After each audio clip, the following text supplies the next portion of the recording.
By the end of this session, you are going to build a professional, responsive hotel room listing card from scratch. We have to design this component to adapt.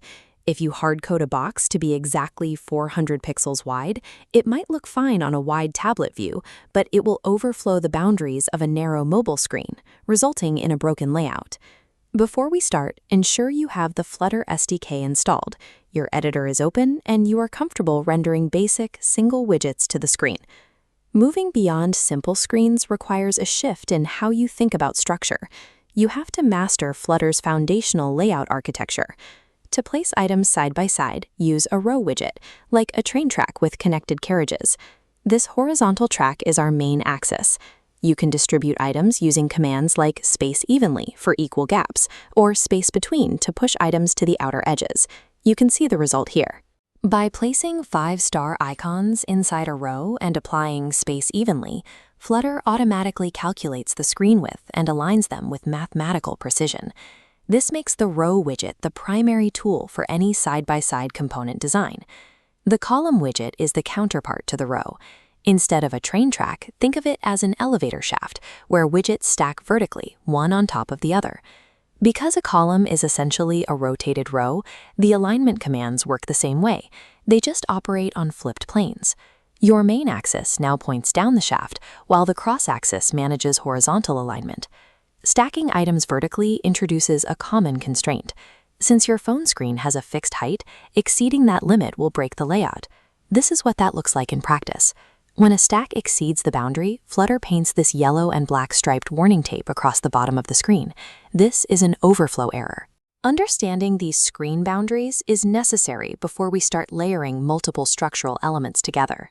To build our hotel card, we use a master row, dividing the card into image and text sections. On the right, we stack the title, price, and star ratings vertically using a nested column. Finally, the 5 stars sit side by side in another nested row. Nesting layouts can lead to a long list of closing brackets. Use the light gray comments your editor adds to the end of each bracket to keep track of your hierarchy. Most professional app interfaces are built by layering these specific horizontal and vertical patterns into more complex structures. Once you have your widgets nested, you will notice they are compressed tightly against each other. They need breathing room to look professional. We solve this with the sized box widget. Think of it as an invisible block of glass. When placed between 2 items in a column, it creates a specific, mathematically precise gap. Look at the difference in your code. Using padding requires several lines of nested logic for a single gap. A size box achieves the same result in a single, readable line. Adopting sizebox results in a flatter, cleaner architecture, making your code significantly easier to manage as your project grows. Even with perfect spacing, absolute pixel widths are a risk in an ecosystem with thousands of different screen sizes. Static widgets behave like solid rocks. They stay the same size regardless of the screen.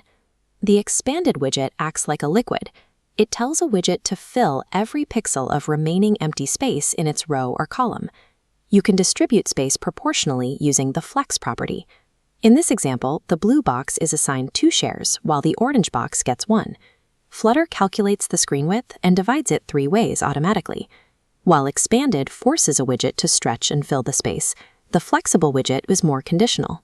It gives a widget permission to grow into the available space without forcing it to stretch if it doesn't need to.